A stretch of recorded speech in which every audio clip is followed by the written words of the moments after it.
ليه كده هندسه؟ متضايق ليه؟ متضايق عشان انت تعبك ومجهودك واتقانك في الشغل وبتحاول تقدم محتوى جديد ومبتكر. عيب لما تبقى مهندس ديكور وتيجي تسرق شغلي. عيب لما تبقى فاتح مكتب وتاخد شغل حاجة من شغلي. عيب لما تاخد حاجة بس بسيطة وتعمل عليها بروباجندا من عندي. باشا احنا لينا فترة ولينا باع والحمد لله، والاسم الشركة بتاعتنا ليها اكسبيرينس اوي. عرفت بقى ليه هندسة بقى متضايق لما تلاقي حد في مجالك هو مش كرييتيف ومش عارف يحقق نتيجة فيخش يسرقك. فدي مشكلة في حد ذاتها، انت متخيل؟ الموضوع بقى يعني اساءة. اذا كنت انت مهندس ديكور ومش عارف تعمل ديزاين لنفسك ولا تعرف تعمل ويب سايت ولا عارف تعمل ديكوريشن، ما تخشش تسرق حد يا حرامي. ما تخشش تسرق حد يا حرامي.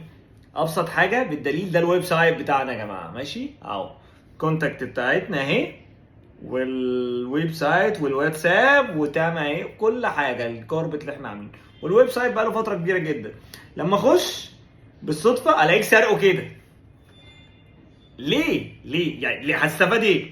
ناهيك بقى ان في حبه تصميمات وديزاينز كده بقى كمان بالمره متاخده، فليه يا حبيبي؟ وتعدل لي حبه الوان. ما تسرقش، ما تبقاش يعني خليك حرامي شاطر. زي ما انت بتسرق في حته تانية اسرق في، خليك شاطر. ما ينفعش تيجي تسرق. مش عايز اعمل لك يعني لولا اكل العيش والموضوع، مش عايز اقول لك ان انا انت اسم الشركه ايه وانت ايه ومين كده. انت عارف نفسك. ما تسرقش، عشان يعني من غشنا فليس منا. وبعيد عن اي حاجه، فهو ده مجهود حد تعب فيه، تيم وشركه وستاف وقصه كبيره قوي. فالموضوع ده حرام.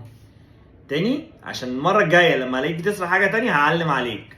انا بقولها لك علني على التيك توك وعلى اليوتيوب وعلى الفيسبوك وعلى كل حاجه، وانا بقصدك. واول حرف منك انت عارفه ان.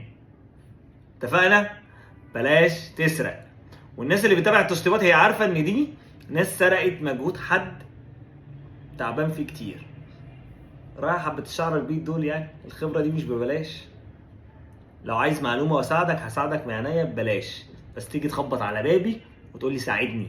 لكن تيجي تسرقني هفضحك يعني هلمس بيك التراب وهعاملك اقل من اقل حد. فاحترم نفسك وما تسرقش الشغل تاني. سلام.